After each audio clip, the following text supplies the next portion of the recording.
Ok, c'est la partie 9, ok, de la vidéo 4 sur le scheduling. Non, là, c'est la dernière partie. Parce que, non, j'ai sommeillé le temps. Donc, qu'est-ce que je faisais quelque chose là, ok? A est une activité critique, B. Donc, pour que ça me donne des signaux, pour que ça me dise qu'est-ce qui est critique, qu'est-ce qui n'est pas critique, ok? Et c'est là, je vais focaliser mon attention, si je suis le project manager, pour instance, je vais focaliser mon attention là. Et quand il se passe, c'est que si je change par exemple, si je change ça, ok, parce que j'ai fait les tests que tout soit dynamique, ok. Donc par exemple, je vais changer lui 3, lui 5, 5, lui 5, voilà, c'est pas possible, mon clavier a un problème. 5, lui 2, 2, lui 12 jours, bam, ok. Quand je change ça, voilà, ça me donne des negative float.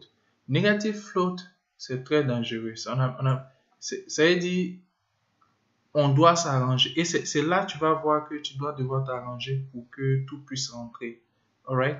Et pourquoi? Parce que c'est déjà serré à 74. C'est que tu as bien un contrat de 74 et maintenant, après, tu veux faire des changements. OK? Et quand tu fais ça, ça te dit que avant même de commencer cette activité, la première activité, tu manques déjà un jour. Donc, les negative flows sont des red flags pour te dire que tu as des problèmes. Et là, maintenant, A n'est plus une activité critique, B n'est plus une activité critique, mais au fait, c'est surcritique parce que ce n'est pas zéro. Donc, l'ordinateur a reconnu que c'est critique, ce n'est pas truc. Parce que si je changeais à less or equal to zero, genre moins, égal ou moins, ok, comment on dit ça? Plus, moins ou égal à 0, ok, ça veut dire que c'était critique, subcritique, même s'il disait que si c'est négatif, tu me dis que c'est subcritique. Mais là, par exemple, comme j'ai dit que si ce n'est pas égal à, si c'est égal à 0, tu me dis que c'est critique. Si ce n'est pas le cas, tu me dis que ce n'est pas critique. Donc, comme ce n'est pas égal à 0, il me met que ce n'est pas critique. Mais ce sont des activités subcritiques ici. Et là, c'est subcritique, là, c'est truc.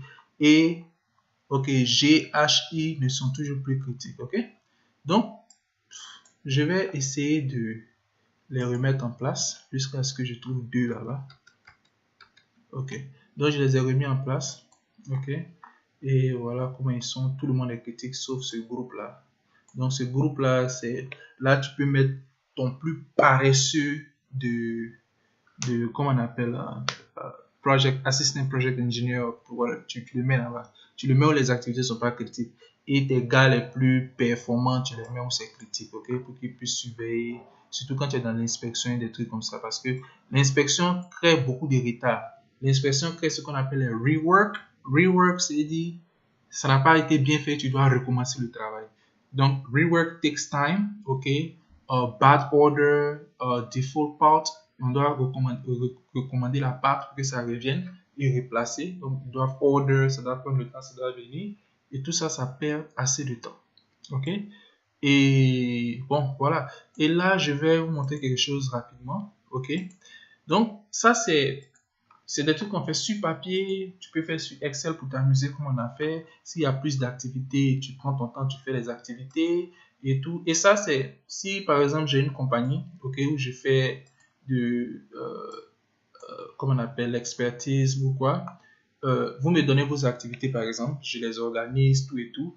Et je peux vous donner un truc Excel qui est dynamique, qui change, vraiment plus beau que ça. Hein. C'est pas ça, c'est quelque chose entre minuit et 1h du matin que j'ai fait. Mais si je m'assois pendant peut-être 2 semaines comme ça, je vous donne des trucs avec VBA, formule, tout dedans.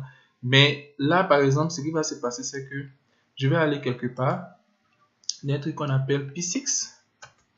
OK? Voilà. Primavera 6. OK? Donc, je vais venir ici, par exemple. Et ça, c'était le semestre passé. C'était mon dernier semestre dans mon Master of Science in Construction Engineering and Management. Donc, là, on utilisait P6. Donc, j'ai fait plusieurs classes pour avoir le master. Donc, comment on appelle ça? Project Control Design, Project Control, equipment design, equipment control, equipment management, comment ça s'appelle ça? Construction contract and all that. Et on pourra parler de construction contract one of those days. Let me go back to P6, sorry. Et on utilisait P6 pour nos projets, ok? Et je vais vous montrer comment est l'interface, ok? Je me rappelle toujours du password. Ok. Je vais vous montrer comment est l'interface, ok, du projet qu'on a fait. Ok. Bien. Le projet avait quoi? 500 activités? J'ai oublié. Ok. Donc ici, ça c'est P6. Ok. Ça te donne des bar charts. C'est-à-dire que le projet va commencer. Tu vas savoir quand le projet commence. Ok, ça, on t'a pas. Ça c'est sans les. Ok, j'ai pas le temps, vraiment, je soumets. Mais je vais vous montrer le Work Breakdown Structure qu'on appelle WBS, Work Breakdown Structure. What the heck? Qu'est-ce que c'est le projet que là?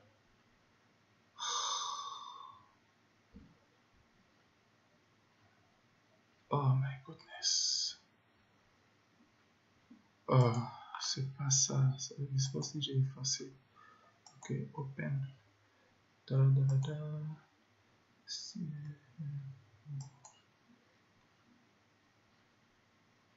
Ok. Donc, les WBS sont là, les Work Breakdown Structure. Ça, c'est dit qu'à l'intérieur de ces Work Breakdown Structure, c'est dedans qu'il y a des sub-activités, il y a des activités. Donc, Residential House Construction, tu vas faire Underground Utility, tu vas faire Foundation, tu vas faire Framing. C'est quelque chose d'un peu plus costaud. Et là, les activités sont là.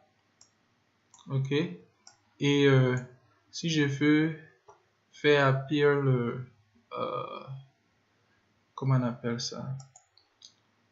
Le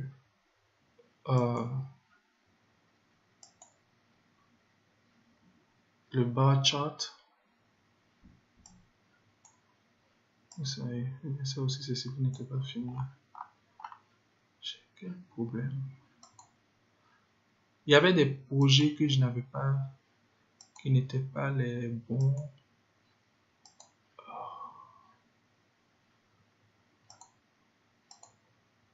Qu'est-ce que c'est ça?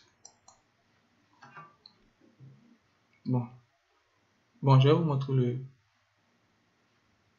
S-curve.